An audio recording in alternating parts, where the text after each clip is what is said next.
Namin sa region, napakabilis lang, pero kay Doc Susana, very comprehensive yung discussion ni Ma'am. So, ang dami natin natutunan. And remember, in a seminar like this, or in a training like this, don't think that the resource speaker is the only person to serve as the source of knowledge. We can gain also better understanding of a particular topic through our participants. No? So that is why I'm asking you to please just share also your insights about the topic. So what are lesson scripts? Sir, akong friendship. Maribel daw. Ikaw pa una, Sir Enrique. Sir Enrique, sa mo lesson script, di ba pag artista ka, nakaginagunita na script? No? So, kung mag-lesson po ka, na po kay script. So, lesson script. So, what are lesson scripts? Guide. Or guide. Sige daw. Are teaching resources that provide clear and structured guide. Very good. No? Actually, it's a lesson plan, detailed lesson plan, in short. Then, facilitate managing of teacher learning interaction. Ensure tayo, nandoon yung learning competencies, nandoon yung mga strategies and how to effectively and consistently communicate or deliver that lesson. Nandoon. Next, these lesson scripts are articulate direct speech. So, meaning, naano yung mga statements dito. Di ba, familiar naman tayo sa detailed lesson plan? No, kung sa imuhang isulti as teacher, then meron din parang ina-prospect din mo, i-predict din mo na sagot sa mga bata. So, yun. Then, ito ay gagamitin natin sa pag-implement ng NRT, NMT, and catch-up Friday sessions. Next slide, ma'am. So, bakit importante itong lesson script? Kanino ito importante? Para saan ito? Sa mga teachers, sa mga bata. Sir Ma'am Ann? They ensure that the material is delivered consistently regardless of who is teaching. Kasi kung meron, at saka, di ba, dito sa slides na ito, it helps maintain a uniform standard of education. Kahit na iba-ibang teacher, pag isa yung ginagamit nila na lesson script, uniform standard pa rin ang matutunan ng mga bata. Kasi yung lesson script ng grade 1, all over the Philippines, yun ang gagamitin ng mga grade 1 teachers. So, misagot sa pa ng time mo mga bata dira, kung asa pa ka ng tudlo dira, so mo mo gamiton to have a uniformity. Yes, sir? This helps maintain a uniform standard. Therefore, the teaching of Manila, the teaching of Saragtani would be the same. It is because of the script provided. Yes, sir. What would happen to the idea of the teacher if he or she is always following the script? What procedure? Actually, din, sir, flexible ang ating lesson script. Pwede mo din sa i-adapt. Opo, sir. Mapuntaan na nga discussion. Tanawa sa nakang script, sir. Tanawa ko ng script. Alangan naman ay mga ang gumawa ng lesson script, mga teachers din sa iba't ibang bansa. Oo. Say, mali yung script nila. Opo. What I'm going to say that in my mind, what the term used in Manila would be the same term that I will use here. Because that is standard naman siya actually, kahit na maiba siya, sir, depende sa teacher kung kasi flexible siya, pwede niyo adapt. Kasi when you adapt, i-modify mo siya as long as ma-maintain yung objectives kasi. Ano siya, so uniform pa rin siya. Yes, sir, yes, sir. Sa ating mga going discussion, nandoon yun mamaya, na flexible ang ating lessons. Kaya pwede natin siya focus po. Pero hindi pinatong wala akong tulang objectives. The script provide a clear structure for the lesson, helping teachers stay on track, especially doon sa mga baguhan ng mga teachers, di ba? Di ba pag mga baguhan na teacher, kailangan detailed na nilang lesson plan? Ay para makabalagin sila, guided sila. Next. While providing a framework, scripts can still be flexible enough to allow teachers to adapt lessons to their classroom-specific needs and dynamics. Ito yung sinasabi ko. So, pwede, no? Depende yan sa context mo doon sa classroom. Pero, magiging standard pa rin siya, kasi yun sa mo, kasi hindi mo wala ang objectives ng lesson. Yun pa rin naman ang purpose ng lesson.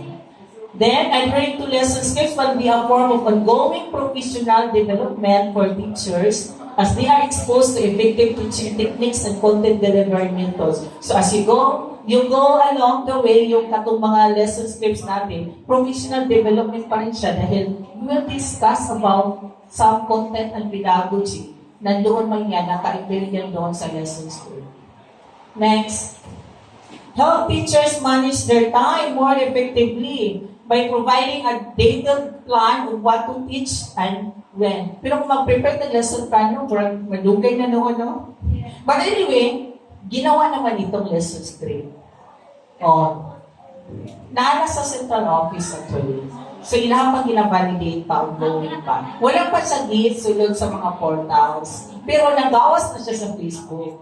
Mga di ba? Ano pang ginagamit ang mga teachers? Actually, wala pa. Kanang ginagamit siguro sa ibang mga teachers, di pamalit na, no?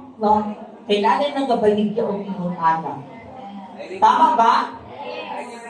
No, pero wala pa siya ipagawa sa central office. The scripts can ensure that the instruction is aligned with assessment, helping students better prepare for test and evaluation. So, ang ating lesson script, part ng lesson script, nandoon pa rin yung assessment. Kasi lesson man yan siya. Okay. Ano yung benefits of using lesson script? Consistency. Number 1, standardized teaching across different classes and teachers. Yun yung sabi kanina, consistent. From one teacher to another teacher, standard pa rin siya.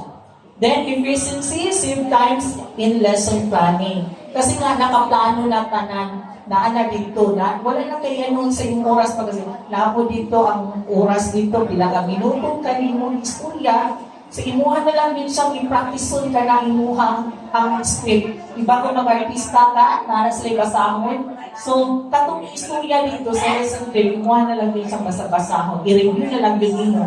Kahit i-change na lang din mo kung katong mga terms dito nga hindi siya pwede. Diba? Next, quality. Ensure all key points and objectives are covered. Kasi nga, giplanuhan naman nila para maging kalidad, kay lahat ng mga points doon talaga na mga parts ng lesson, nakabutan din sa lesson script. Wala gina-validate nila ng maayo. Then, support also sa mga baguhan ng mga teachers na hindi pa sila familiar sa subject. No? Next. Then, how familiarization with lesson script. Unsa pa natong buhaton, no? Para ma-familiarize nato ni atong lesson script. Number 1 natong buhaton, initial review. Ayaw pag-ato dito sa room, harap ka sa inyong bata, nagdala na kag-lesson script, wala naman mo gibasa. Hindi lang ka, good morning sir, good morning class, mahala na kapos. Wala ka ba yung basa? Ikaw basa, pero malit na nito, dagang mga terms ito nga, hindi pwede naman dumdan. So you have to review, reading through the script thoroughly. Igno lang ang mga school head, igno na ito ang mga teachers. Basahan na yung i-download na lesson script bago ni mo sa isulti dito sa iyong mga estudyante. Then you have also to understand the objectives. No, lain po, no, magtulong tapos ikaw mismo teacher, ang kabalo si objectives ng lesson. No, so hindi mo siya mabigyan ng magandang directly. No, kasi mga activities dito, paano mag-adjust, hindi mo naintindihan yung objectives. So how much more yung mga bata? Next, content familiarity. Yung content mismo, imong i-familiarize. Mo na basta ako ginagawa sila. Then, i-practice na nimo, mag-rehearse na delivery. Kasi, usahay ang atuang pag-deliver sa script. Usa po na sa ka-factor ba nga kaningang teacher ba mag-deliver, no? Sa script bongga with emotion. Kani si teacher B, nagluhat ang bata, kaya makawalang mag-deliver. Ang mga students, o mag-ibasa, mag-rehearse ka. Di ba sa mga artista, mag-rehearse nila sila. Inguna na daw atong buhaton mga teachers. Bago na ang ating dito sa tuwa. Kung maka-download na mo lesson script. Next, strategies for effective utilization of lesson script. Okay, ganito, to have an effective utilization of lesson script, kailangan mag-prepare, review the script in advance, flexible, dapat alam mo kailan o paano, kahit na imo sa i-modify, ma-maintain pa rin yung objectives. Paano lang mo modify karon kung walang mo i-review? Di ba? So, that's why, kailangan alamin mo yung objectives, understand mo siya, kay maskin pag imuha na siyang kamyo-kamyoan dito ang script dito, na depende sa context ng mga bata, na maintindihan ko mo ang objectives sa lesson. Okay, next. Then, of course, during your collaborative expertise, di ba, mag-gather-gather, mag-ganyan, part naman sa pagiging hapon, then, kailangan yun siya may feedbacking doon. Pag nabasa natin yung lesson script, yung mga grade 1, grupo mo, tatlo mo kabog grade 1, kaya pareha naman mong script, magkaroon kayo ng feedbacking tungkol doon sa lesson script na inyong i-deliver during catch-up Friday or in RP. Magkaroon kayo ng feedback kung tama ba yung strategy o activities na mabulang din. Parang, God, kasi hindi na kaya sa itong mga bata. So, dapat mayroong feedbacking, hindi lang yung sa'yo lang, parang, ito na, yun na. Wala kang pakialam, hindi mo na ito baguhin, kasi ito na yun eh. Mali, hindi download na ako, na siya. Okay. Then, of course, after, kailangan natin ng reflection. Di ba? Kailangan mo dyan natin reflection para sila hinoklong. Unsang-unsay yun, tama ba akong ibuhat ka ganina o wala? Or mali na dito, nakasabot pa sila. Daghan ng mga question. During a post-reflection, post-lesson reflection, magtatanong ka ngayon sa sarili mo. No? Based doon sa mga assessment, tanongin mo yung sarili mo kung ano yung mga nahitabo. Tama ba niya akong strategy na lihin mo? Anong nga nila naman ang score sa akong mga bata? From that, through questions, that's the time na maka-reflect ka kung saan dapat pagbuhaton for continuous improvement. Yan. Okay, doon na tayo. Tapos na tayo doon sa mga parts. Hindi pa tayo sa parts. Ito na yung parts ng lesson script or components. So, mamaya, mas ma-discuss natin to sa sample. Kailangan tayo sample sa lesson script sa NRP, sa NMP, o sa Catch-up Fridays. Okay? So, ito yung mga parts. Diba parts sa lesson plan? Narito content standards, performance standards, mga learning competencies, and learning objectives. O, mga part 1. Then, part 2, may lesson plan, diba? Na part 2, ma'am, content, okay, subject matter, kung saan mga areas for integration, ano yung mga team, yung mga ipag-discuss ni ma'am kanina na mga teams, and the key concept for integration. Anong nababagay doon ng team at ang ibutang dito. Next, these are examples of themes of values education and peace education. Nagkakil na yan ni ma'am kanina. So, part dito sa part 2, na mo na itong ibutang dito sa part 2 ng lesson script.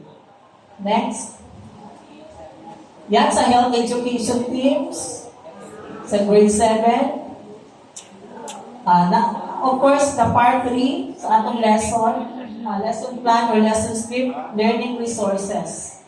Nandoon yung references, asa na nimo ikuha ng mga ideas o concepts. Next, part 4, ito yung teaching and learning procedure na. So, hinati yan sa tatlo. May before, may during, pero after. So, ma-discuss natin yan sa samples namin.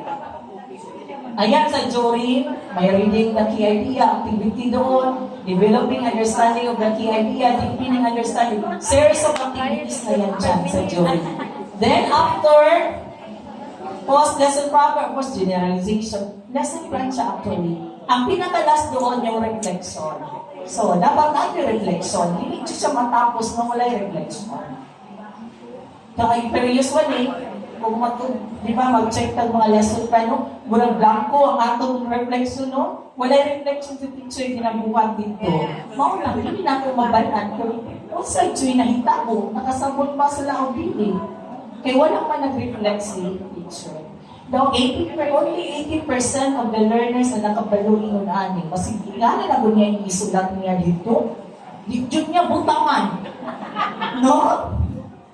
20% of the learners ay failure sa kanyang objective.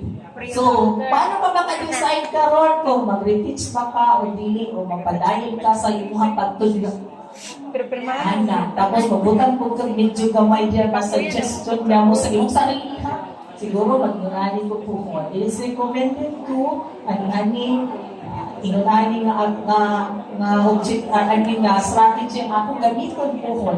Kasi nga walang reflection. Dito na tataman. Basta na human na akong lesson.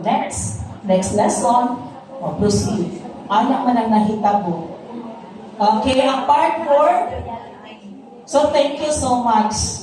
That's the end of my topic for the